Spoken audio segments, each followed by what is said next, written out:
19h45, Judicaël Moussirou. Ravi de vous retrouver. L'actualité au 19h45 nous emmène au Togo, au Gabon, en Éthiopie, au Kenya, en Angola, au Conseil de sécurité de l'ONU, l'Organisation des Nations Unies. Vous avez fait le bon choix de rester sur C-Direct, l'Afrique à l'international. Bienvenue et bonnes conditions de suivi de ce 19h45, le journal Afrique vu par C-Direct. Judicaël Moussirou. On démarre avec le Togo. 4,5 millions des Togolais ont voté ce lundi aux élections régionales et législatives. Images et commentaires. 19h45.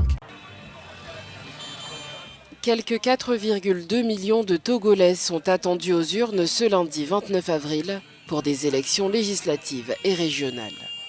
Le double scrutin, reporté à plusieurs reprises, se déroulera sous l'ombre d'une nouvelle constitution, adoptée le 19 avril et marquant la transition du Togo d'un régime présidentiel à un régime parlementaire.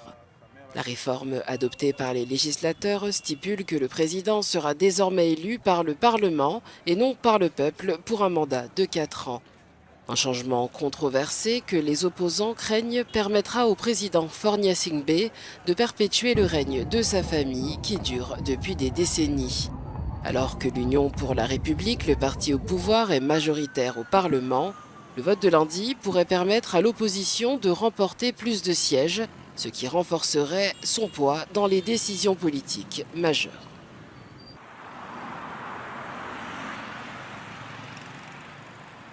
– 19h45. Les États-Unis apportent leur soutien à l'Angola. Objectif, renforcer son apport dans le corridor de Lobito. Ce corridor englobe le port de Lobito, le terminal minier et le chemin de fer de Benguela. Images et commentaires. 19h45. L'Agence des États-Unis pour le développement a récemment visité la province angolaise de Benguela pour soutenir le corridor de Lobito. Un projet ferroviaire visant à relier la RDC et la Zambie aux marchés internationaux via le port de Lobito.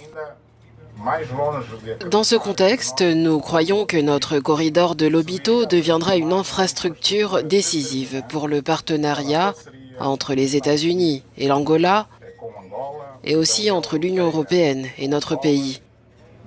Ce projet est un élément extrêmement précieux pour la politique mondiale et la géostratégie. En mettant l'accent sur le développement à Benguela, les États-Unis ont alloué 5 millions de dollars aux agricultrices des provinces traversées par le corridor.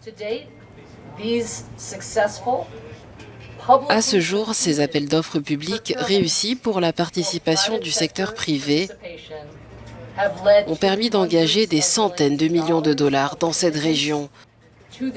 Et ce montant ne cessera pas de croître. Le corridor de Lobito revêt une importance cruciale en tant qu'axe majeur de circulation des matières premières et des marchandises en Afrique australe. C'est notre défi immédiat, relancer l'économie angolaise et africaine en investissant dans des projets capables de créer de la valeur, de la richesse, des emplois, du bien-être économique et social en amont et en aval du transport. L'UE et les États-Unis ont investi dans ce projet dans le cadre d'une rivalité avec la Chine pour l'accès au cobalt et au cuivre. 19h45. Au Kenya, événement malheureux après des pluies diluviennes qui se sont abattues dans le pays la semaine dernière. Cette fois-ci, c'est un bateau qui a chaviré et a causé la mort de plusieurs personnes. Regardez. 19h45.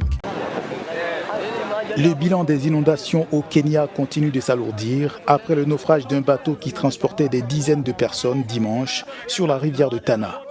Le porte-parole du gouvernement kenyan a déclaré que le bilan officiel se levait désormais à 70 personnes disparues. Les opérations de recherche et de sauvetage ont été suspendues pendant la nuit et devraient reprendre en journée. La colère des rescapés.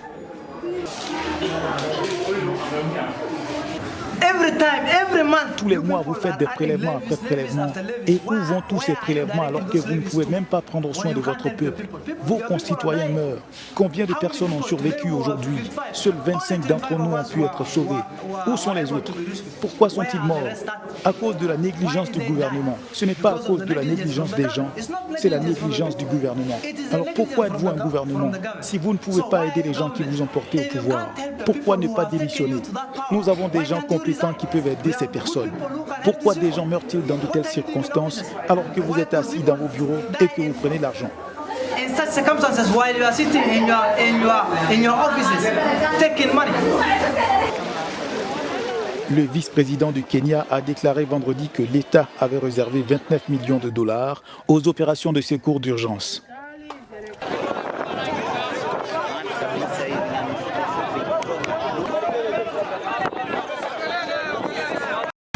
19h45. Après le Kenya, on réalise notre atterrissage au Gabon, le pays du président Brice Clotaire Oligui. Ensemble, construisons le Gabon que nous voulons. C'était le thème du dialogue national inclusif qui s'est tenu dans le pays. Plusieurs recommandations ont été mises sur la table. On fait le point dans ce reportage. 19h45. La photo de famille symbolise la fin du dialogue national inclusif au Gabon. Ces assises avaient pour but de proposer une série de réformes sur le plan politique, économique et social. Nous avons réfléchi le Gabon nouveau, le Gabon d'après la transition. Donc ce fut une expérience unique, une expérience historique et nous sommes donc satisfaits et heureux de ce qui s'est passé durant ces assises. Particulièrement attendu, le rapport politique a recommandé un régime présidentiel dans la future constitution. Il a été proposé la suspension de toutes les formations politiques jusqu'à la mise en place de nouvelles règles, mais l'idée passe mal. Le Gabon ne vit pas en vase clos. Le Gabon vit dans un environnement international et il n'est pas de bonne loi, comme l'exige la législation internationale, de suspendre les partis politiques. La durée de la transition a été maintenue à 2 ans avec 1 an de sursis en cas de force majeure. D'autres recommandations sur la souveraineté et l'immigration privilégiant les intérêts des Gabonais ont été proposées. Alors que sur le plan économique, les participants ont demandé la redéfinition de la politique industrielle du pays tout en privilégiant les mines et le bois. Il est aussi question de valoriser les productions locales et de donner la priorité aux petites et moyennes entreprises des nationaux et de nationaliser la sous-traitance. Sur le volet social, les participants ont proposé une politique volontariste de la formation professionnelle, l'autonomisation des budgets des universités, entre autres. 19h45.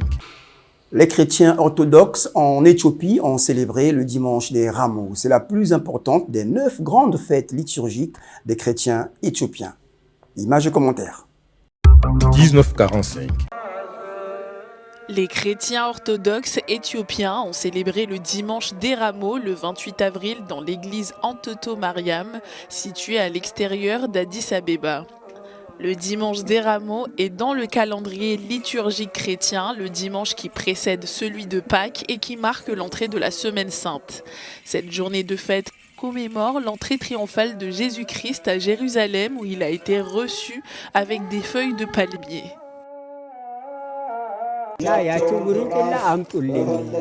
Le Seigneur a dit aux messagers « Amenez-moi l'âne ».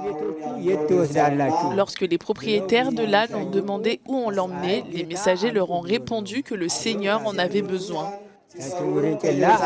C'est ainsi qu'il est entré dans la ville à Dodan. Scène que nous reconstituons ici.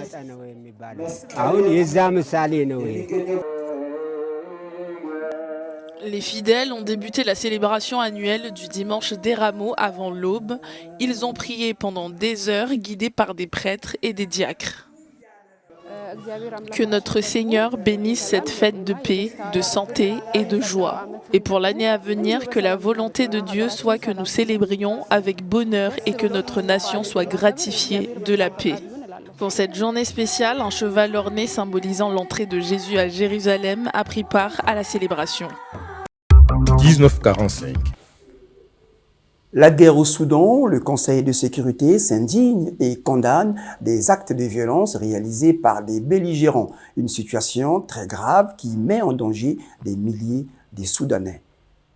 1945. Le Conseil de sécurité de l'ONU a exprimé sa profonde préoccupation samedi concernant une attaque imminente sur Al-Fashir dans la région du Darfour du Nord au Soudan par les forces de soutien rapide. Cette préoccupation survient alors qu'une guerre dévastatrice sévit au Soudan depuis un an, opposant l'armée soudanaise aux milices paramilitaires des forces de soutien rapide. Al-Fashir est la capitale du Darfour et aussi la seule grande ville de la région qui échappe encore au contrôle des FSR. Dans une déclaration officielle, le Conseil de sécurité a appelé les autorités soudanaises à mettre fin à toute accumulation de forces militaires et aussi à prendre des mesures concrètes pour désamorcer la situation. Les responsables de l'ONU ont également mis en garde contre le danger imminent pour environ 800 000 habitants d'Al-Fashir. Cette nouvelle escalade des tensions souligne l'urgence pour la communauté internationale de promouvoir la paix au Soudan. C'est la fin de ce 1945, l'actualité vue du continent africain. Vous étiez nombreux à nous suivre depuis Libreville au Gabon. Nous vous souhaitons une belle suite des programmes sur C-Direct.